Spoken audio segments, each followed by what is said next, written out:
So I'm Noah Rosenberg, the founder, CEO, and editor-in-chief of Narratively. Those in the crowd who work for startups or run startups know that when you work for a startup, you have a lot of titles, so you have to kind of get to remember them over the course of time. But Narratively is a platform devoted to original, in-depth, and untold stories about New York. We launched in New York in September 2012, founded by myself and a group of top-quality writers and filmmakers, illustrators, photographers who'd regularly contribute to outlets like the New York Times, the New Yorker, NPR, CNN. And we saw a need for a certain type of storytelling that wasn't being produced, certainly not by mass media. So we're based here in New York. Obviously, there's an abundance of people, no lack of media outlets. But if you look closely at the headlines any given day, most of the outlets are focusing on the big breaking news, the important stories, the quote-unquote, top headlines of the day. And really, a lot of stories are falling through the cracks, these rich human stories that truly capture what New York is all about. So we launched after a Kickstarter campaign in September, and here we are, 7 months in. Talking about revenue quickly, and I'd of course love to take your specific questions afterward. But when we started this thing, Jeremy, does this work? Okay. When we started Narratively, or even prior to that, if you asked me what the revenue streams would have been, I would have rattled off a couple things: advertising, maybe some paid memberships, and maybe some T-shirt sales and that sort of thing. But obviously that's changed. 7 months in, it's a much different landscape, and I've found the importance of really focusing on a few solid revenue streams that you think have potential are really the key to getting off the ground and running. We obviously have a long way to go in terms of becoming sustainable, but we're well on our way now because we've focused on a few things that I'm going to talk about in a minute when this gets up and running. The other important thing that I don't know if, Jeremy, did you distribute some sort of a pamphlet with our advice or kind of tips?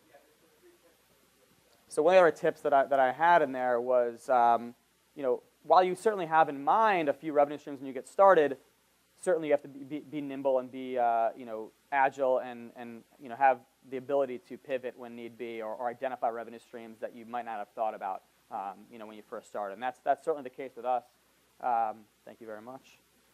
So we started off, there you go. This is our Kickstarter page, 802 backers. Obviously, this is a form of revenue. I mean, it was, obviously a lot of it came from friends and family and a lot from strangers who didn't know who we were, but believed in the product and the idea. This was a good way for us to get started, and I actually highly recommend it to anyone, really, who has a creatively inclined idea. In our case, we certainly raised close to $54,000, which is fantastic. We're still dipping into that money to pay our contributors. But beyond the money, 802 people you can see pledged funds from around the world, and beyond far beyond financial support was the market research and the publicity we generated through this campaign. We put an idea out there, and we were able to learn instantly. Wow, people are tweeting at us from Sydney, Australia, from Paris, from Beirut. People are really congregating around this idea, and they want to support us. Maybe there is some validity in what we're doing. And as the pledges continue to come in, that, of course, in our minds, really solidified the fact that we were on the right path and we really needed to succeed here. But beyond that, also, publicity generator. I think we got, perhaps more press than we really deserved before we launched anything. Now we have 37 weeks worth of content. At Narratively, we explore one theme a week, publish one story a day. We've done some fantastic stories. But sometimes it's a little, I feel a little insulted that, we got so much press during Kickstarter because Kickstarter is this, this kingmaker, and people want to write about it. And I think now is the time we really actually deserve to get some mentions for what we're up to. But like I said, we focused on advertising in the beginning. We still are. In fact, I just hired a director of strategic brand partnerships who finally now is taking some weight off my shoulders and focusing on advertising. I've fortunately been able to strike some of those deals myself over the past few months. But we do what we like to call slow storytelling, focusing on one theme a week, one story a day, one sponsor at a time. And that's a way for us to leverage this community we've built of both of contributors and of readers and essentially deliver an impact to an advertiser. We started subtly. Right now you can see actually 92nd Street Y was our sponsor for the past 2 weeks. Subtle branding, same thing on a story page, hyper-readable, elegant design, but really giving placement as well to the advertiser. And we've worked for the most part, with like-minded sponsors, ranging from the Y to an app called Spun, which is kind of a hyper-local, curated news platform for different cities. We worked with the New York app. Actually, the CUNY Graduate School of Journalism was a sponsor, a couple months back, and so forth.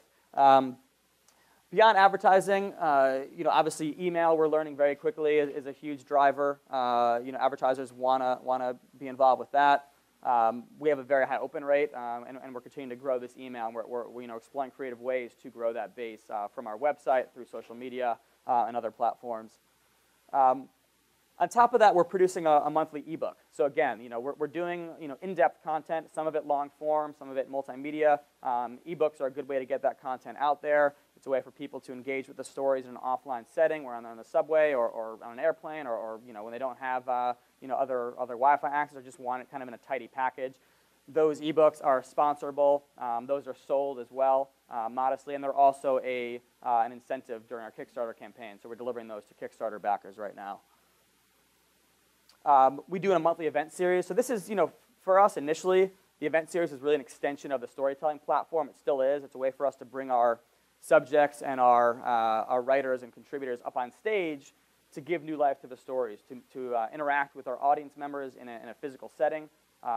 We had an event at Union Docs, which is a cool multimedia art, documentary film house in Williamsburg, Brooklyn, a couple weeks ago. And I moderated, we did a series of discussions with the individual writers, some screenings of films we'd produced. But the cool thing was that we surprised and really delighted the crowd by bringing, at the last minute, some of our characters up on stage. You could hear the crowd gasp when people came up there, because wow, this character, this master horologist, this master clock repairman that I saw so eloquently speaking about his craft in this video is now in the flesh. And at the end of the night, I looked over and I saw him mingling with a former Hasidic Jew who was one of our characters. And this is what Narratively is all about, is bringing these interesting people together. These events, of course, are also sponsored, and they're modestly ticketed as well. So that's becoming a revenue driver. And we're producing a monthly live event now, the possibility of doing more regular events down the road. But the biggest driver, back to what I said in the beginning while we were getting the clicker ready, has been this content agency we're building now. So if you asked me a year ago, advertising, paid memberships, that's going to be the bread and butter. Overnight, this content agency, which I'll go into in a second, has eclipsed all of that other revenue. And what this is basically is, as many of you guys know in the crowd, I'm sure everyone is a publisher nowadays. Whether you're Whole Foods producing blog posts about local farmers, or you're a nonprofit who wants a video for your gala, or GE who wants a video about a new product. Everyone's a publisher. Everyone has a need to tell a story. The problem is that not everyone has the manpower and the ability and the skills to tell those stories in the right way. So Narratively now, as a parallel to the editorial business, is taking on outside projects with clients like GE, the March for Innovation, which is a Bloomberg nonprofit, Edelman, the Auburn Theological Seminary, and we're producing high-quality content for them that's the same aesthetic as the editorial pieces, but of course is driven by the clients and their needs and their wants. Again, I can't stress enough that this is separate from editorial. We're not taking directives from any brands for editorial content. It's a separate beast. But the cool thing is that this is now a way for us to channel higher paying work to our contributors, which in turn frees them up to continue producing their passion projects for Narratively. I'm just going to show you a quick clip of one of the pieces so you can get an idea of some of the stuff we're doing.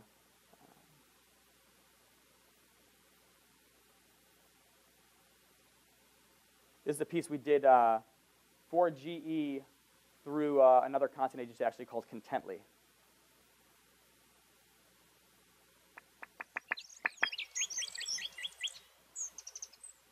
Alex knows that the shops and houses of Rosenheim are warm, and that when he wants to watch the match, he can turn on the TV and there will be power, but he doesn't know why.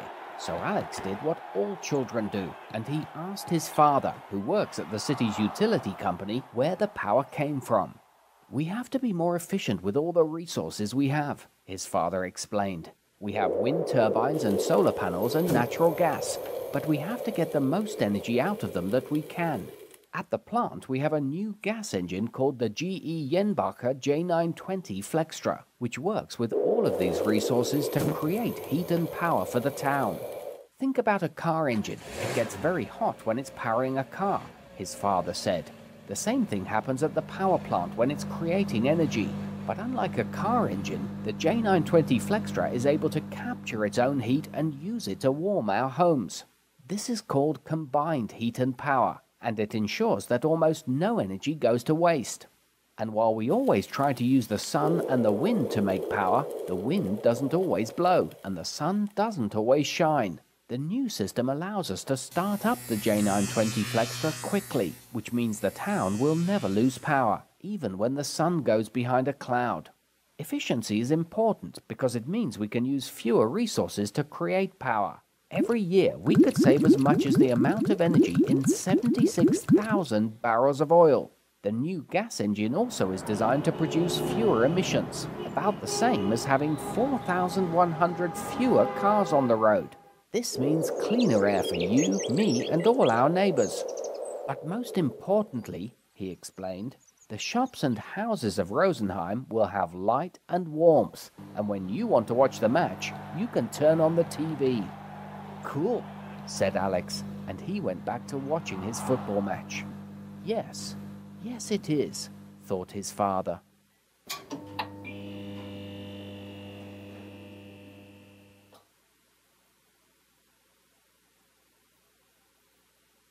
So that was obviously a specific type of project. Again, we had story meetings with Edelman and with GE, figuring out what the narrative was here. But it was a way for us to get creative. We worked with animators, illustrators, a producer, cinematographer. And these are projects that continue to come. I mean, the problem now, which is, I guess, a good problem to have, the larger content agencies like Contently and some other smaller shops that do this exclusively have too much work to handle. And in turn, we're able to partner with them, which is a really smart way for us, I think, to kind of get our content agency off the ground and eventually approach some other brands directly. But these partnerships have been really effective so far. This is one revenue stream that's growing very quickly, and we're going to continue to pursue. Obviously, there's other things as well. We've already been syndicating stories. A lot of this has happened organically. But we have a team of people now who are looking into paid syndication networks like NewsCred and other organizations that essentially we can farm our content out to and really make some money back and essentially distribute the content around and get a broader audience for it. Merchandise sales, I mean, everything from T-shirts to guides to New York and you name it.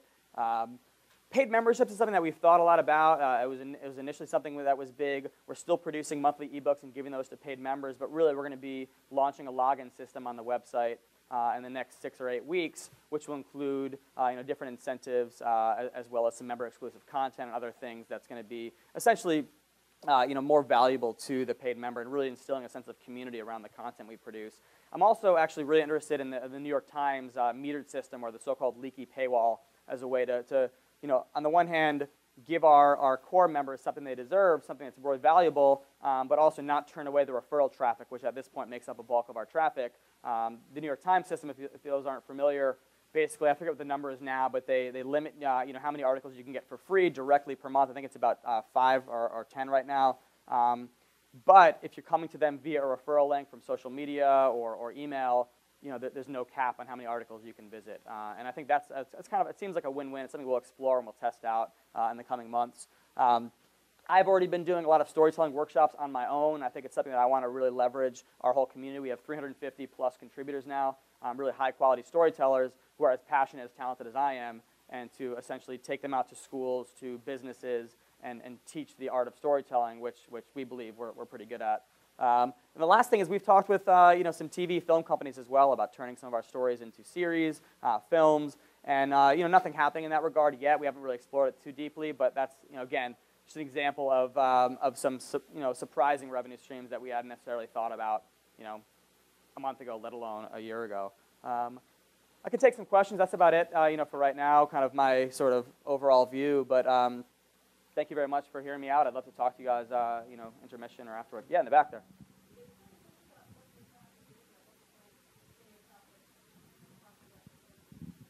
Yeah. So, I mean, it ranges. Just repeat the question. Oh, yeah. So the question was, about our traffic and at what point did sponsors actually get interested. It's funny. We found that the sponsors we've worked with, seem to really believe in what we're doing and haven't really been too caught up on the actual traffic numbers. which is I think a dream situation. Then again, we haven't had the manpower really to go and pursue advertisers each and every week. With our editorial model, one theme a week, one story a day, obviously it makes sense to approach advertisers that are specific to a certain theme. We've had themes on food and themes on transportation and themes on death and all across the board. Obviously some of those themes maybe aren't as relevant to an advertiser as other ones were. I can tell. I mean, we're not really, we're not going specifically into traffic numbers, but I can tell you we've been getting, close to 6 figures for the past few months in terms of unique viewers. But that's not enough. If you're just putting splashing Google ads up on your site, that's not enough to live off of when you're paying contributors, which we are, even modestly at this point. We've tried to get away from the kind of CPM model, the clicks per 1,000 page view model that everyone in the industry is still, kind of caught up on. We've been moderately successful in that regard so far. I think we'll be more so now that we have Olivia, our ad salesperson, working with us. And so we've been trying to do some different inventory on the site. Right now, like I said, it's very subtle. We're trying to kind of increase the efficacy of it as we go on. But it's a new thing for us too, and we're learning new things every day. And we're different advertisers have different viewpoints, you'll find. But we didn't even look for advertising until until month 2 or 3. Part of that was because we had raised all this money in a Kickstarter. We felt it was important to not splash ads up on the site and in a way turn off our backers that really believe in what we're doing. At the same time, once we did put ads up, we literally did not hear one peep from anybody. So people, they get that we're trying to make a living here and trying to keep doing this type of storytelling, which is what they believed in the first place. Great. If you could just introduce yourself before. My name is Leila DeKretzer. I'm from DNA Info. I think your model's great, but I'm just wondering if the first thing that goes is the narratively part of the model, because essentially it's the brands paying for content that is keeping you afloat. Maybe I didn't mean to suggest that at all. I mean, we're doing well from advertising now, and I didn't get into this to create a content agency. If that ever happens, that's not what we're going to do. That's one way for us to kind of, add to the Kickstarter coffers now, which to be honest, has now freed us up for the next year. We don't have to worry about revenue now for a year because of this, if not longer actually. And that's finally paying myself and paying other people, which I haven't eaten for a while if I look gaunt up here. But that's something we feel very strongly about. This stuff is all about enhancing the brand. I think a good example of it is MediaStorm, if you guys know them, or multimedia production shop. They do unbelievably beautiful Emmy award-winning multimedia pieces, editorially. But then they also take on projects for Council on Foreign Affairs and Reuters, and every one of those projects is actually branded as a MediaStorm project. So that's an example of perhaps their editorial work influencing the branded work and vice versa. A couple more questions. Sure. Hi, my name is Nadia Zonas. I'm just wondering if the branded work is connected with your site in any way, if it appears on the site, or if there's any link there? Yeah, we want it to be connected. We'll probably create a vertical pretty soon that says something like client work, or we're trying to figure out the right way to do it without necessarily competing with the editorial platform. But a lot of these deals we've struck now have come either just from me approaching people directly, or approaching larger kind of content agencies directly, and we want brands to be able to approach us as well, and obviously the website's a great way to do that. Hi, Jennifer DeSeo with the Hyperlocalist. You said that you use sponsors each day to sponsor the story. I'm curious as to what the sponsors' expectations are. I mean, obviously, if you're not selling an ad and the sponsorship is very subtle on the page, what do they expect in return? I hate to use the word. Is there a metric? I'm sure they all have different metrics. And what are they expecting from you guys in return for? It's interesting. In the beginning, a lot of them didn't ask for click-throughs, which was kind of surprising. As we move along, people are asking for CTRs, and they're asking for metrics on how effective this was. For instance, we did a thing with 92nd Street Y a couple weeks ago, and the main metric there was we were helping them promote a series of concerts at the Y, and the main metric in that regard was how many seats could we fill for them. And we did a special event afterward. We bring our kind of narrowly audience to the Y for chamber music and beer, kind of highbrow meets low. And it's successful. I mean, they know and I know that, in an ideal world, chamber music wasn't perhaps the perfect fit for the narratively aesthetic, but if we could succeed moderately in that regard. Imagine what we could do if we had a jazz festival or some literary panel with Andy Borowitz or something like that. That's a bit more in line with what we're doing. Yeah. Exactly, and then so we're promoting them on social media. What we haven't done yet is really, kind of quantify what that promotion looks like. Okay, 3 tweets and 4 Facebook posts. It's just been, hey, we'll promote you guys, and of course we have obviously an incentive to promote them as much as possible because we want them to come back to us. Okay, a couple more questions and we'll move on. How many contributors did you start with, and how quickly did that grow? Yeah, so it started with me alone in my thoughts and dreams for a long time, but very quickly, I realized that I can't do this alone. I'd been kind of sketching and developing the idea on my own for a year and a half, or if not, actually probably 2-3 years. Finally approached Brendan Spiegel, who would become our extremely talented managing editor. He and I would meet over beers and pizza and so forth, and then bring someone else on. And those meetings every Wednesday night over the course of 2 years grew from 2 to 3 of us to 8, 12, 15, 20. We just had a meeting actually here the other night, our monthly kind of contributors salon that we do, which is pitch story ideas and kind of just it's a good way for everyone to come together and see behind the scenes how we operate. We had about 50 people come to that meeting, and on our email list I send out to contributors every week in terms of new story ideas. We have over 350 people now. So a couple of lightning questions and quick answers, quick questions. Hi, I'm Nicolo Gomes with City Limits. You said that you used your Kickstarter campaign around publicity and market research. What were just some of the metrics or things that you wanted to know about your possible readers for market research? Yeah, well, that was actually, so the market research and publicity was sort of a surprising secondary benefit of that. Obviously, we went there to raise money and get this thing started. I think,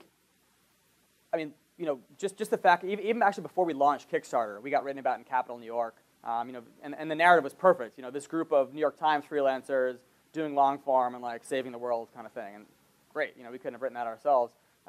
And then other, media started coming in. And then of course, once the campaign was up and we set this lofty goal, relatively speaking, the interest was there. This was coming in the wake of Matter, which you guys have probably heard about. There were news recently they got acquired by Medium, which is the Twitter founder's new publishing platform. Matter raised $140,000 in the March prior. So there was a lot of interest in Kickstarter as a kind of a launching pad for journalism startups. So, I think we did a good job, of really, creating a compelling launch video about who we were and what our mission was. But I think, the media kind of came to us. We didn't have to do much kind of outreach in that regard. And then market research, it was, very unscientific, but, put this idea out there. We realized that 802 people around the world believed in it. We're getting emails coming in from people and kind of saying they want to write for us and asking us, oh, are you going to launch this in LA or in Chicago? And so that was a way for us to think, okay, people are latching on to this idea. Now we have to deliver, and we still have to deliver. 7 months in, we're still tweaking things and figuring out what who we really are. But we learned a lot in that month period. Russ Baker, founder of whowhatwhy.org. We did a Kickstarter campaign. I'm just curious what you think about it. It seems to me that do you think it is perhaps a little bit of a myth? In other words, if you are not promoted by Kickstarter, do you really expect that they're going to find you or bring you to the attention of people who don't know about you? So I've of course had a lot of talks about Kickstarter since we were successful, and people call me and email me and meet me. And one thing I keep telling them over and over, which maybe is obvious, is that it's not about Kickstarter themselves doing anything. It's about you promoting yourself. I learned in that process that Gmail will close you out of your account if you email too many people. I got frozen out of my Gmail account because I emailed 3,000 people at once.